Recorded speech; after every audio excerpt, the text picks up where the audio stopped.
All right, what is going on, everybody? We're back again here doing another video.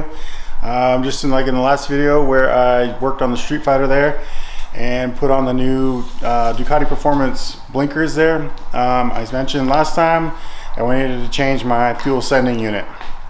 So here we are. I've had this part now laying around here for the last few months because, like I said, I am still waiting for my title. Been waiting for my title. I paid the bike off back on July 15th and today is November 28th. I've been told I'm supposed to be able to get it tomorrow. So we'll see how that goes. Not too happy about that, but yeah, we'll see what happens tomorrow.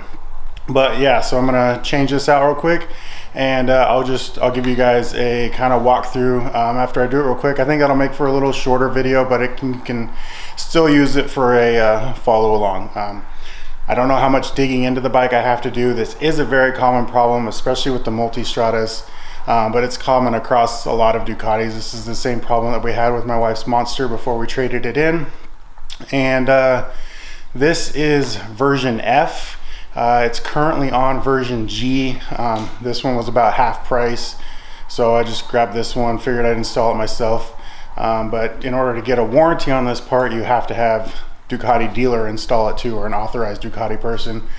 So I don't need to pay, $500 to get this part put in after parts and labor. So I'm just gonna put it in today, and then after I put it in, I'll do a quick walkthrough on how to put it in, because I haven't been able to find one on that either. So hopefully it goes fairly smooth and hopefully it doesn't take too long, but we'll get into all that in just a little bit. So I'm gonna tear into this and I'll see you guys right back in just a sec. All right, everybody, welcome back to the second part of this video. It's actually been a couple days, I'll be honest with you guys. I haven't been working on this for 2 days. Started it Sunday night, just got busy, whatever, went to work, got busy yesterday, but just finished it up. Today's Tuesday now. Haven't heard about my title yet. I get one more day and I'm giving him a call. But yeah, I just finished it up. Like I said, as you guys can see, it's kind of in pieces. I put the left side of the bike, just kind of hung the parts up there. So we'll just kind of walk through how I took it all apart. But it really wasn't that difficult. Just took some time. One thing I will say is if you do this and your panel is not coming off, you'll probably still have a screw in there. Everything, when the screws came out of the panel, everything just slid apart or whatever. It's not like some of the other bikes where you have those pop panels and you're worried about something breaking every time. So if it's not coming apart, just stop for a sec and figure out why. So nothing broke. So yeah, that was nice. Came apart pretty easy. And I'll show you guys the dash in just a sec. It's you have to siphon all the gas out because the fuel sensor is right on the bottom. I'll show you guys that in just a sec. But if your tank is full, or if you have fuel in your tank, either you got to siphon it out or just go ride the bike for a little while. Just don't ride too far from home and get stuck somewhere, just burn it off. Or if you have just a little bit in there and you want to take the chance, I still put a couple bags underneath to catch any gas that might have still been in there. Luckily the siphon literally got everything out. I didn't even have a drop come out, so that was nice. But yeah, make sure your gas tank is empty. And yeah, I don't know, let's just, oh, you know what, hold on, I went back because I forgot kind of what I said in the first part of the video, because it's been a little while. Y'all have been killing that subscribe button lately and I absolutely appreciate it. Don't want to forget to say that, because thank you all who have just subscribed recently. If you're watching this and you're not a subscriber, I would really appreciate it if you hit that button. Channel's a little low right now, but it was growing crazy lately. So I appreciate all of you that have hit that button, and hopefully you stick around for a while and you continue to like some of the videos that we put out. Now that this is gonna be running and hopefully I get my title soon, we'll be on the road soon. Being in Texas, we can pretty much ride year round, and winter time it's still 70 degrees, so we're going to be doing some weekend rides here coming up, just among all the other stuff that we have going on. So wanted to say thank you, because I didn't say that earlier. But let's get to the bike and we'll just kind of pop everything off, talk about it real quick. The tools that you need. The tools, you're going to need just a 3mm Allen key, a 4mm Allen key, a 5mm Allen key, and a Torx 30, the Torx 30 bit. It's like a star bit kind of. A Torx 30 or a T30 bit. You'll need one of those. Something to just pop, like a flathead screwdriver. I just grab my pliers to pop the fuel sending unit off if it's kind of stuck in there. But I think that's all I used. It's pretty basic tools. So, all right, let's get into it. All right, so obviously you gotta take your seats off. And then I started with this panel right here. There's 3 screws, 1, 2, 3, right along here, pretty basic. And then it pops out, got 2 tabs here. One thing on the inside though, I would recommend trying to undo first is, see this little tab? So that ring sits right here on top of this little stud, so that helps hold that in place. So just know that that's in there. So if you lift that ring up off there, this piece just pops right out. So in no particular order, you can either start with this piece up here or this white one right here. Well, white on my bike.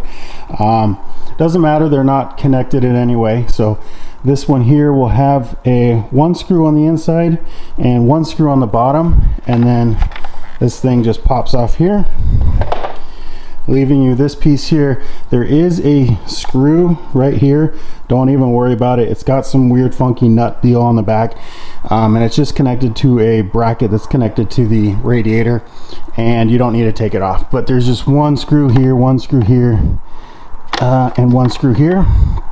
Take those off, and that'll allow you to get to all the ones. The one here with the tank, and there's one over here with the tank, and you'll also want to get to this one after you take that first piece off too. But this gives you enough room to get around all that stuff there. All right, moving back up to the top of the bike, you're going to want to pop off your ignition cover. This thing just pops off. There are no screws, kind of slides out, and then it's got these, you know, the tabs, the little plunger pieces holding it in. So no screws there. And then that will allow you to get to 2 screws here, right on the corner of your tank. And once you get those, take this part and just wiggle it and push it forward. Those are the only 2 screws that hold that on there. So you just push it forward to take that off. Once you get that off, there'll be a few more screws underneath here that are connected to some of the panels and also holding the tank down in place. So you want to do all those. It's basically the same thing on the other side. So I won't show you that real quick, but when you get down in here, so for the 13 through 17s, I believe, the design is, this is the sending unit right here, and here's your connector.